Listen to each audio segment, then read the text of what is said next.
நான் தான் எல்லாம், என்னால் தான் முடியும் என்ற எண்ணம் உள்ளவரா நீங்கள்? தயவு செய்து இந்த பதிவை கேளுங்கள். இந்த உடம்புதான் இதுவரை இளமையை சுகித்ததா?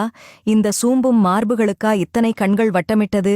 பெருத்தன சிறுக்கும் சிறுத்தன பெருக்கும் என்று பட்டினத்தார் பாடியது இந்த நிலையற்ற பொய் வாழ்வைதானா? இன்னும் இழுத்து கொண்டிருக்கிறான். செத்து தொலையவில்லையே என்று மனைவியும் சுற்றமும் பேசியது.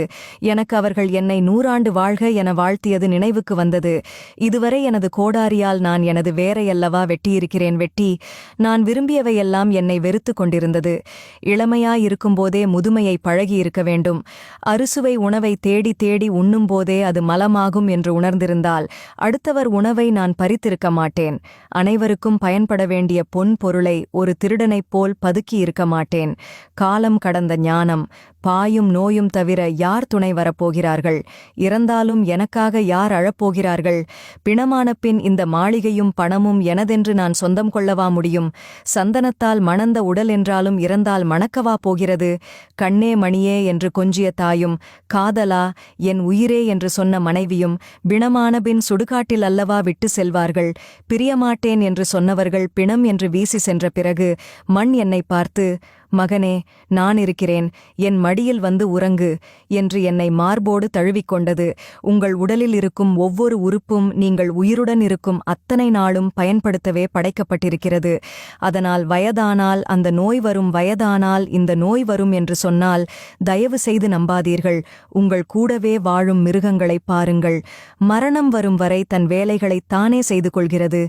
எந்த பறவைகளும் தனக்கு வயதாகிவிட்டது என்று தன் குஞ்சிடம் சாப்பாடு கேட்பதில்லை. எந்த மாடும் படுத்துக்கொண்டு தன் கன்றிடம் தண்ணீரோ உணவோ கேட்பதில்லை.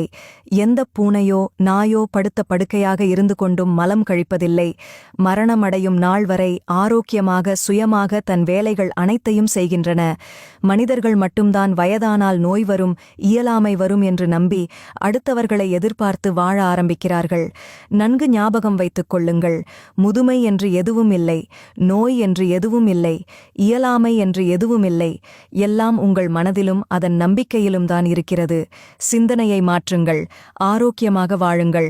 நீங்கள் எதை நம்புகிறீர்களோ அதுவாகவே ஆகிறீர்கள். நான் நான் நான் நான் சம்பாதித்தேன், நான் காப்பாற்றினேன், நான் தான் வீடு கட்டினேன், நான் தான் உதவி செய்தேன், நான் உதவி செய்யலனா அவர் என்ன ஆகிறது? நான் பெரியவன், நான் தான் வேலை வாங்கி கொடுத்தேன், நான் நான் நான் நான் என்று மார்தட்டி கொள்ளும் மனிதர்களே, நான் தான் என் இதயத்தை இயக்குகிறேன் என்று உங்களால் சொல்ல முடியுமா?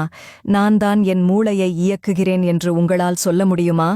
நான் தான் என் 2 கிட்னியையும் இயக்குகிறேன் என்று உங்களால் சொல்ல முடியுமா?